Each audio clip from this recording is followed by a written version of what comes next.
Hey, what's going on, everybody? STS here. Welcome to another simple review. We're back once at it again.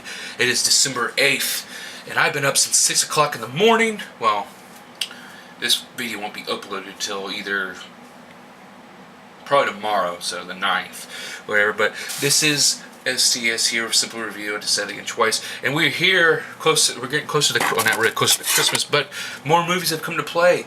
You see the title up above, Charlie and the Chocolate Factory.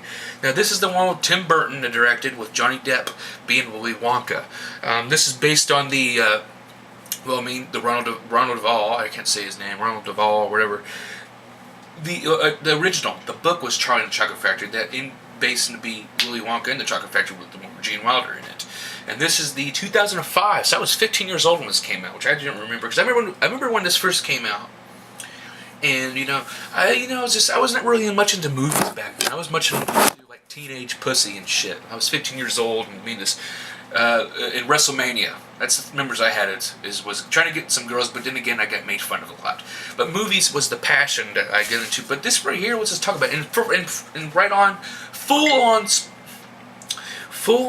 spoilerism here. So if you don't want to see, because I know I like to talk about certain stuff and spoil it. This is going to be all full spoilerism because I enjoyed this film. So if you don't want to watch me spoil or anything or whatever, I just want you to give me my thoughts about it.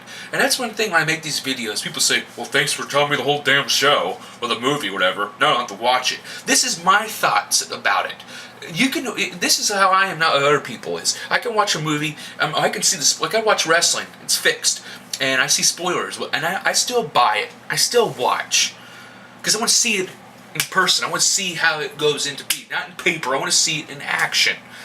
But here we are, and it is this kid by Freddie Highmore, whatever, plays Charlie, and he's like the luckiest boy in the world, and he is he's probably one of the best kids around. I wish my son could be up as like him, but I don't know. I have to teach him more. He's like, they live in a house. It's really funny, cool, because Willy Wonka. And this one started in the beginning of his grandfather worked there, because I've seen the original, but it's been forever, and I will do the original, maybe this month or maybe next year in January. But hearing a story about how he had the factory. And everybody, his grandpa worked there, and then he has some jackass he was doing so great, and all these shops and everything, everybody loved it. Some jackass was spies and got his recipes that made his shit go to wonder. And he's like, I'm closing the factory forever and ever. And then everything's explained. And one thing I liked about the film when it first starts is Charlie's house is all the way to all the way down the hill from the Wonka. So he's like the first house all the way there, which I thought that was pretty fucking cool, and stuff. I thought that was amazing. He wants to go to the Willy Wonka. His dad works at a toothpaste factory. His mother is played by Helena Bonham Carter, who's what's his face, his ex-wife, Tim Burton's ex-wife, I think. And she's played a bunch of films. Their characters, I don't know the actors' names. I just remember her. He's his mother, and his dad works at the toothpaste factory, and he makes this little toothpaste out of these the knobs or whatever out of the whole factory. So he's a devoted kid and everything. But then they come out with these golden tickets here that Wonka shows up, and and they got all these fucking kids, and I realize these kids are fucking. Man, my fucking bread's fucking shitted on. There's a fucking hole in it. My bad. Well, so the kids get them. So first you got that big fat bastard, which we're going to talk about now because that's how we're going to be. Let's talk about the fucking characters. I'm going to read the plot here. Was it Norman Taylor? No. Yeah, Augustus Gloop, played by Philip Wingratz from Discloff, is a fucking greedy, fat bastard. This is fat bastard's fucking son. And what's up with these fucking graphics here? He was. What is he? Was he real? Was he? He had all this fucking glooped fucking makeup all over. Like he was basically. Oh, his parents popped him out. His dad's a fucking butcher, and his fucking mom's a fucking overrated fucking Barbie doll that has this little fucking dimple fucking red cream or whatever the fuck it is. And then you have the second one who found it is the spoiled rotten Verka salt from Brickersham, England, who's the fucking cunt of the fucking bunch. I mean, well, there's two cunts on here, actually. I mean, unbelievable. And she's... Was it? I don't know. And she's a little bitch. And she has this fucking dick-ass fucking... And dad, which I remember the original portraying this, but wasn't like... I forgot the company. He's like, he had a nut company, whatever. So he bought every fucking box and hit them all. But in the original, they have the woman like, I got it, ah! This one had the woman trying to keep secret, and then luckily her fucking dad was like, hand it over, or grab it from her, which I thought was fucking stupid. Then the third one is from the boastful fucking Violet Burgett, who's a fucking bitch, who's her mom's the mother from, who's the white bitch from fucking Soul Plane.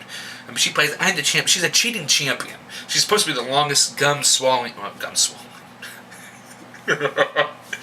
Gum swallowing sounds like gum swallowing. Gum chewing. But you find out later in the film that this bitch is nothing but she holds in her fucking hair, which that's gotta be gross. Okay, I'm surprised that didn't stick in your fucking twat. But she's a bitch. And then you got the arrogant and aggressive Mike TV. Which might here's the thing is though, the kids from this, besides Freddie Highmore, I mean it's Charlie.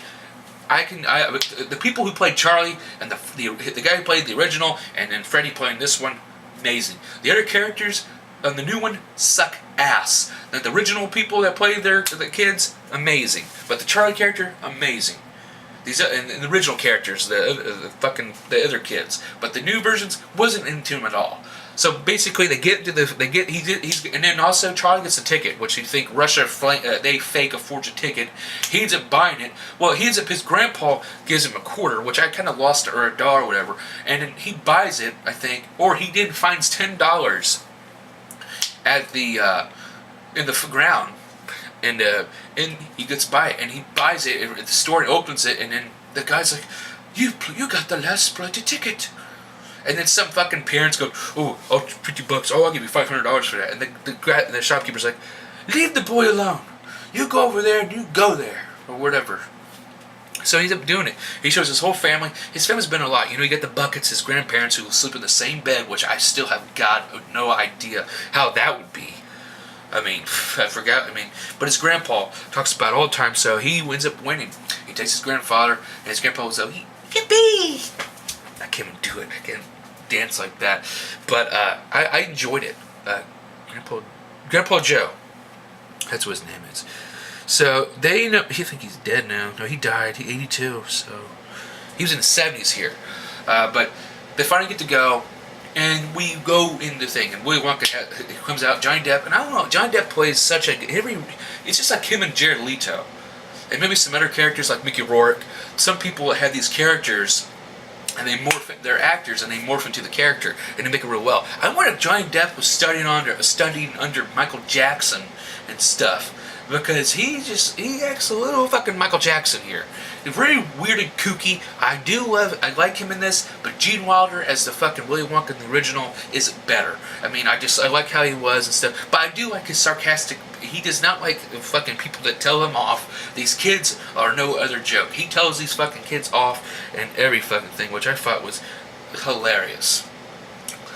But we get to they get inside. Oh, they have the big acceleration, which when they first meet him, I think the original's better when he comes up with the cane and flips and thinks he's collapsed, but he gets up. I enjoyed that. This one was just some fucking puppeteer bullshit magic coming in life that ends up melting, and then he's just right there. Oh, that was fun. Huh. But once we get inside, you go inside the original, the first man. You go inside his land of chocolate river. Everything's chocolate. Everything's eatable. So he lets him go cave in and everything, which we know the big fat bastard that eats. I'm gonna eat all this white cream. I'm gonna eat all of it. I'm gonna eat this sweeper. I'm gonna eat this fucking bread. I'm gonna eat this fucking phone. Whoa, almost dropped it. You know? And he falls. And his big fat bitch mother, "Oh my god, he can't swim." Well, don't let the fucking fat bastard get on the fucking there in the first place. Fucking fat bitch. That's what he was. And he ends up getting scooped up. And one thing, I like the film, this is not getting a rant, this is not getting a simple rant. This right here, the one thing I did not care about this film is the music scores and the Oompa Loompas. I'm sorry. I mean, you find a backstory that he found these in Oompa Loompa Land or whatever the fuck it's called, Loopaville or whatever, and their god is the coca bean. Or whatever, the coca bean with the chocolate. So you find that story, but the music scores and then have that portrayed as, which is one of the small actors, which is a replicant of him. I am the original Oompa Loompa fan. What do you get when you come up to us? I don't know. It must be a piece of shit. I don't know. I'm just trying to do the whole make fun of the song, but I fucking love the original. So then we go on to the second person, which I believe was the fucking I think was the Gobstopper one, which you find with Violet, who I'm the chew gummy champion in the world. I can chew anything, and then they find out this gum that he made that has 3 dinners. Or has like 3 different kind of flavors: tomato soup, I forgot something, grilled cheese, and then ended up with blueberry pie.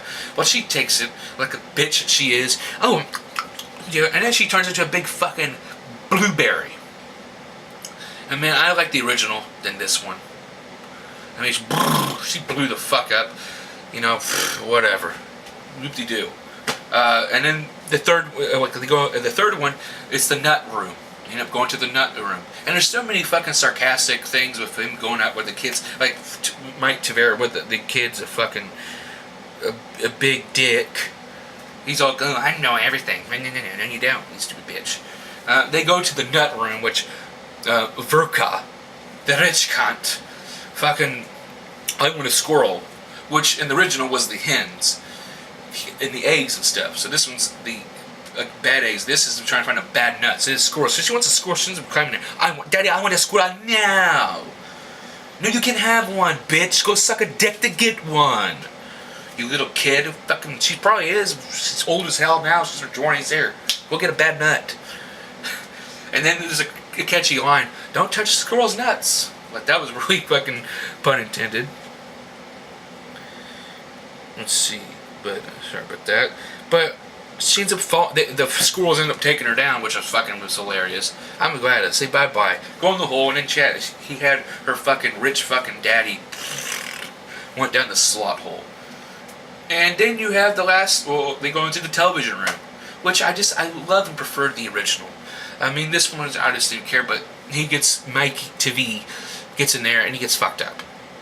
And then he comes out skinny as fuck, tall as fuck, like a damn sketchy stretch figure. And that's him. And one thing was cool, because the elevator at the very end, in the original, they go up and then up and out and they go around, and then you see the kids and the parents that lost, that they got fucked up, come out, which I never saw that in the original.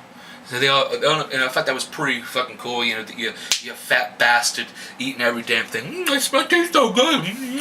And you have Violet, who comes out more flexible than ever.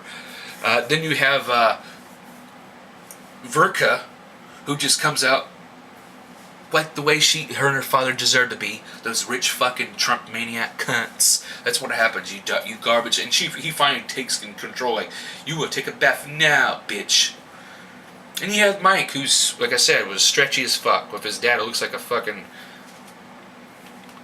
Mike Wilbur. It looks like Johnny one of the Mark Wilburgs, or not Mark, his other brother Wilburg. The one who was a Kids in a New Block. But the thing is, though, it's unbelievable. And at the end, the thing is, he wins the challenge. Charlie does, and the gift that what you also see in the past, which I forgot about, is that family and stuff. Wonka's not really fond of, because his father, who's played by Christopher Lee, who also narrates the film, he's also in the film as well, was a dentist, and he would never let his son, because he was just protecting him, because he didn't want to have any cavities or anything. He wanted him to be the perfect child with no cavities and everything, which, me, we're talking about cavities, and here I am about to drink a fucking Mountain Dew, which, I don't even give a fuck. Cheers. And that's the thing, is he's afraid of the family word, like the parent, because his dad, and he liked chocolate, and he looked ugly as fuck back when he was younger too. Well, it's a weird, like, face and everything. But he did fight. He told him to get the factory, and then he tells us, Charlie, you can have it, but you can't see your parents again. And then Charlie's like, I'll never get my family. Hell, Wonka was a dick anyway. He fucking smashed his elevator through their house, their little cabin. But they ended up helping out and everything. And then Wonka got to talk to this therapist, his Oompa Loompa therapist. And, you know, he ends up getting his shoes waxed by Charlie, which Charlie doesn't know, talking about. And then he gets to get better. And Charlie ends up escorting him to his dad's. And his dad checks on him, his teeth and everything. It's Willy Wonka. And it was great. And then he has a family, which I thought was going to happen. He got the family in him, and they had the cabinet in their in Willy Wonka's factory. So I thought that was pretty amazing. With the buckets, and you got his parents, and then Charlie, and then you got him, and you got a family after all. I thought it was amazing. I thought it was great, but it still doesn't beat the original. The thing about this, the only rant I have about this is that certain of the scenes compared to the original can't compare to this, but it's in Tim Burton's eyes, and I fucking enjoyed it. Tim Burton's one hell of a director, and I like his stuff. I like his version of Batman, and I thought it was really fantastic. But the only rant I had was the music scores. I'm not really in the Oompa Loompas the way they were. I was like, I didn't really care for them, you know. But that's how it was. That's Charlie and the Chocolate Factory, and I simply enjoy it. I definitely recommend it if you're a Tim Burton lover. Now, if you're an original guy, if you just want to check it out, you might not like it. But for me, I enjoyed it as it was. But the original will be 10 times better than like this one is. And hopefully also be checking out soon for the original. Because I'll be talking about basically the same thing, but different adverbs and stuff. So that's one thing we'll talk about. But I'm STS. Thank you again for watching this simple review. And we'll see you soon next time. Peace.